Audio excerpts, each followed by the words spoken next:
You can also open gunfire. You are this is becoming intense.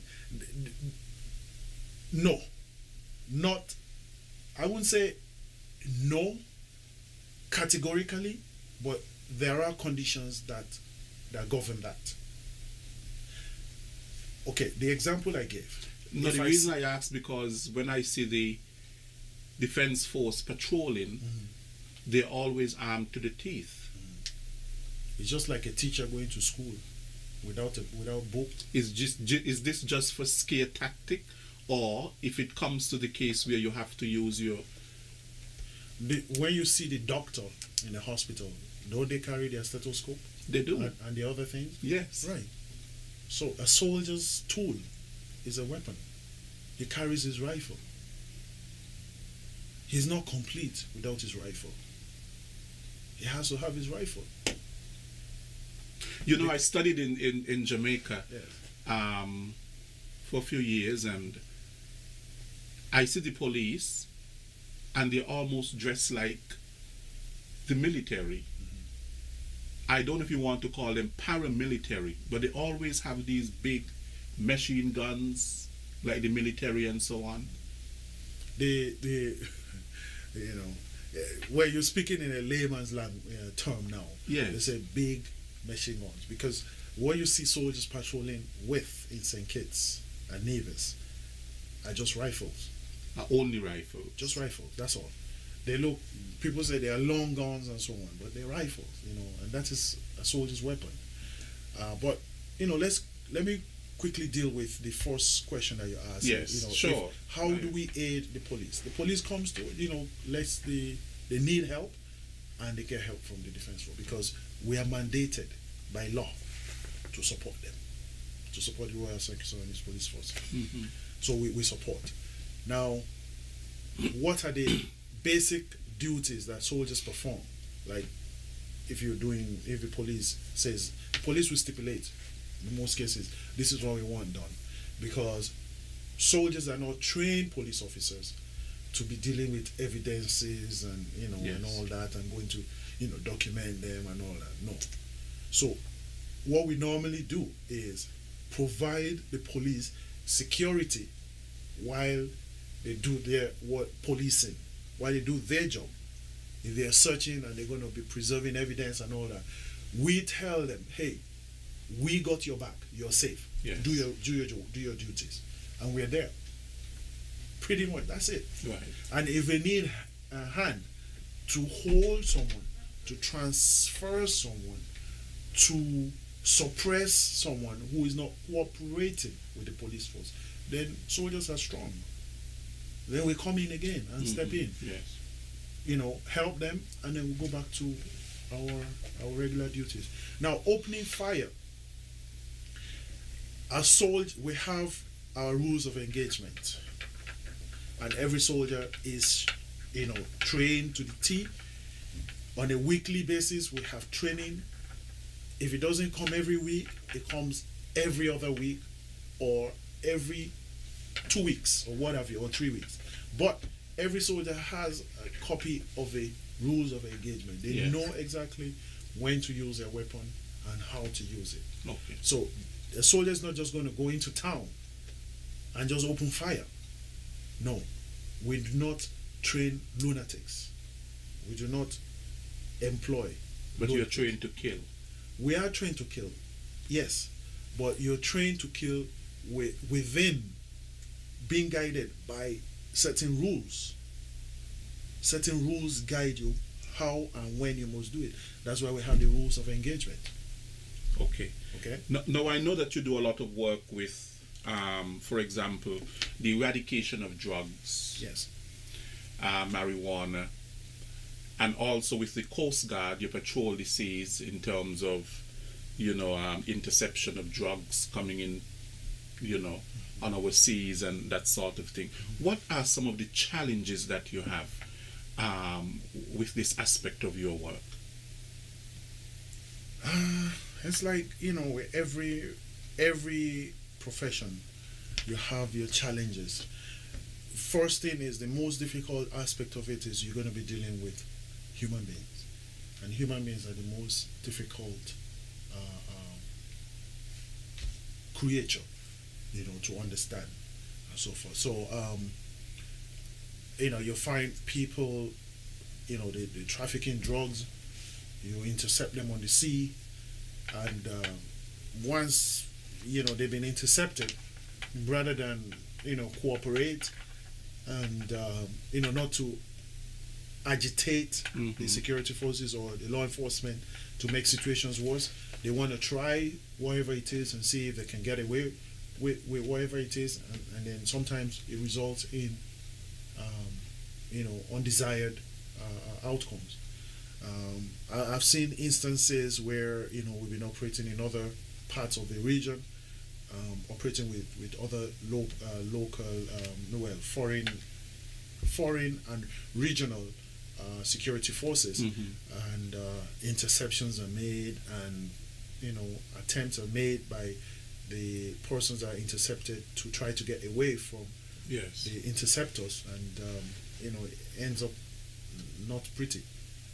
Ends up in fatality, because once you turn the barrel of a gun at the security forces, then you starting, it's like what they say, opening on a can of worm that you probably will not be able to contain afterwards. Right.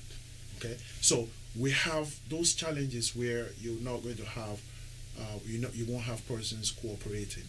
Now we strategize on how to deal with drug interdictions and eradications and things like that, and the perpetrators are also strategizing. So you always have to be fluid. You have to be ahead of them to be able to be successful at all times. There are times in the past where persons plant weed without distress, if I may say, and you only have to go to the area and you'll be able to find it. But these days, they try to protect their plantations with different means, crude, mean means, such as I really before they used to use dogs. They sometimes they dig pits and booby traps and things like that, so that security forces going up there to eradicate their things can be their lives are in danger. Their lives are in danger. You have to be extra careful and things like that. Well, we haven't had a situation where persons are apprehended in their field and then they want to shoot at us. We haven't had. But of course, again, we have the rules of engagement that will govern us as to what steps to take. We always, in every situation, and all the other situations that you alluded to, you use the barest minimum force necessary to quell the situation. You escalate the level of force based on the threat. If the threat does not warrant that you should use excessive force, then you don't, because the process is there, it's stipulated, and everybody is trained. There are specialized training that tests your responses in that regard. So we have those challenges, and of course the limitations within the law also. I can speak to this because I was a police officer before, so I know certain things, some of the things I have not forgotten. But normally soldiers don't deal with that. All they do is, hey, why don't we give it to the police, let the police deal with this. But the limitations also are a challenge, yes, within the law, and then the resources. Could you give an example of such a limitation? Okay, that would be be digging into policing, and I don't really have the authority to speak to that. I'm a soldier, so I think I would want to stay on the soldier side of the house. I'm a soldier. I'm not a police officer. But you were a police. I was a police, but I don't have the authority to speak for police. Okay. Currently, Yes. I'm speaking here because I'm a soldier. I'm a public affairs officer Okay. for the army. So I stick with the military. Yeah. But there are challenges. I know that there are challenges in that regards as well, and then also the the adaptiveness of the resources that is required to effectively discharge your duties to fight these drugs, because gone are the days when drugs were shipped by go fast vessel. Mm-hmm. But these days they're using submarines. So if submarine is in the ocean, you have to have submarine in the ocean to be able to see it. Yes. Otherwise, you're traveling on the surface, but it's on the water. Those are some unique challenges. But so do you think, though, that you're making some headway in terms of the war on drugs? And of course, it is said that guns go along with drugs. And of course, in St. Kitts, from all accounts, it would appear that we have guns on the street. We have murders, armed robberies. The guns are coming in. We have very porous borders. Just as the drugs can come in, the guns can come in. Do you think somehow that your maritime expeditions are bearing fruit in terms of stemming the gun and drug trade? I would not want to deal with speculations. I want to deal with facts. Yes. Okay. Yes, our efforts are bearing fruits. In a number of supported operations, the police have been able to, the defense force and the police force, customs, a number of occasions, have been able to pick up a number of guns off the street. Now, how are they coming in? That is another question, because the Coast Guard is constantly, does the coastal patrols. Mm-hmm. If we see any suspicious vessel, any suspicious activities, they investigate it. Okay, and if there are, there are drugs and so on, we've had a number of interceptions, drugs, and working with our international partners, the Dutch, mm-hmm. the French, the Americans, the British, and all that. The last major drug bust that we had was with the Dutch, where a significant amount of drugs was intercepted. So the effort is yielding. In the areas where we have limitations, where resources are concerned, we get help from the international partners, because they constantly have surveillance in the area. They have all the assets. They have, big frigates. They have eyes in the sky. They have everything, and they coordinate with us, and we're able to intercept.